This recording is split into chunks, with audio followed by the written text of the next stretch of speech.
विद्या की देवी सरस्वती, माता पिता गुरु, नवग्रह की चरण वंदना तथा आप सभी सुधी दर्शक को मेरा हार्दिक अभिवादन तथा नमन। मैंने आपको पिछले एपिसोड में अवसाद के विषय में बताया था।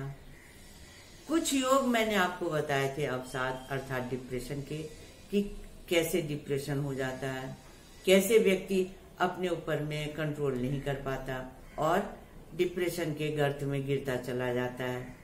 इतना अवसाद ग्रसित हो जाता है कि उसको आगे का रास्ता ही नहीं दिखाई पड़ता। अब हम आपसे बात करेंगे कि कब कब अवसाद की स्थिति आती है, किन ग्रहों के कारण, किस महादशा में, किस अंतरदशा में, किसके प्रत्यंतर में अवसाद हो सकता है। कुछ योग मैं आपको बताना चाह रही हूं। अगर सूर्य की दशा चल रही हो, सूर्य की महादशा, उसमें अगर राहु की अंतरदशा आ जाए, सूर्य की महादशा में अगर केतु की अंतरदशा आ जाए, सूर्य की महादशा में अगर शनि की अंतरदशा आ जाए, उस समय पर विभिन्न प्रकार से अवसाद की स्थिति उपस्थित हो जाती है। खास करके अगर सिंह लग्न हो तो। ऐसे ही अगर चंद्रमा की महादशा चल रही हो, चंद्रमा की महादशा में अगर बुध का अंतर चल रहा हो, बुध की अंतरदशा चल रही हो, या बुध की महादशा चल रही हो, उसमें चंद्रमा का अंतर चल रहा हो, उस समय पर अत्यधिक अवसाद से व्यक्ति पीड़ित हो जाता है।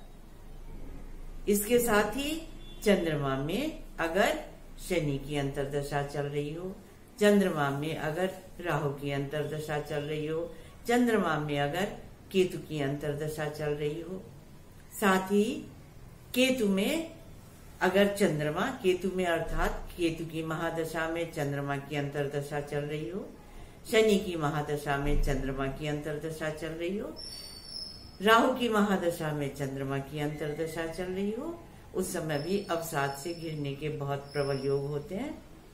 शनि की महादशा में अगर सूर्य की अंतरदशा चल रही हो, राहु की महादशा में अगर सूर्य की अंतरदशा चल रही हो, केतु की महादशा में अगर सूर्य की अंतरदशा चल रही हो, साथ ही केतु की महादशा में अगर राहु की अंतरदशा चल रही हो, राहु की महादशा में अगर केतु की अंतरदशा चल रही हो, शनि की महादशा में अगर राहु की अंतरदशा चल रही हो, राहु की महादशा में अगर शनि की अंतरदशा चल रही हो, केतु की महादशा में अगर शनि की अंतरदशा चल रही हो, ये सभी योग अवसाद के कारक हो जाते हैं। ऐसे ही लग्नेश की महादशा हो और अष्टमेश की अंतरदशा आ रही हो, उस समय पर भी ये घटना घटित हो सकती है।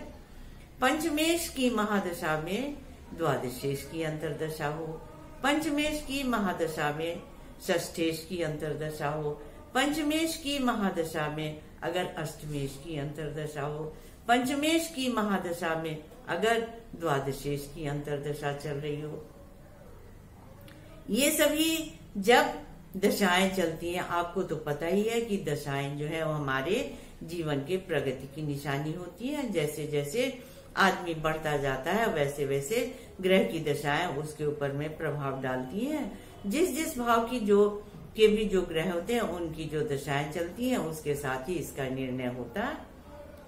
अष्टमेश अगर चल रहा हो, उस समय अगर द्वादशेश की दशा हो, अष्टमेश में अगर षष्ठेश की दशा हो, अष्टम भाव में अगर शनि बैठा हुआ हो और फिर अगर पंचमेश की अंतरदशा आ जाए, उस समय पर भी ऐसे योग उत्पन्न हो जाते हैं। देखिए, ये सारे तो योग होते हैं, लेकिन जैसे कि ज्योतिष शास्त्र में योग होते हैं, महादशाएं, अंतरदशाएं, प्रत्यंतर दशा, 108 प्रकार की दशाएं चलती रहती हैं, तो उसको सही करने के उपाय भी हमारे शास्त्रों में कहा गया है। अगर अपने परिवार में, अगर मित्रों में कभी कोई ये परेशानी हो और ये कारण दिखे, तो आप संपर्क कर सकते हैं और जो निदान, सबसे बड़ी बात तो निदान ही नहीं हो पाता। अगर निदान हो गया कि किस कारण से हो रहा है तो फिर उसका उपाय भी संभव होता है। अवसाद से न घिरें, प्रसन्न रहें, हंसते रहें और फिर हम आपसे आगे मिलेंगे। तब तक के लिए नमस्कार, स्टे ट्यून्ड।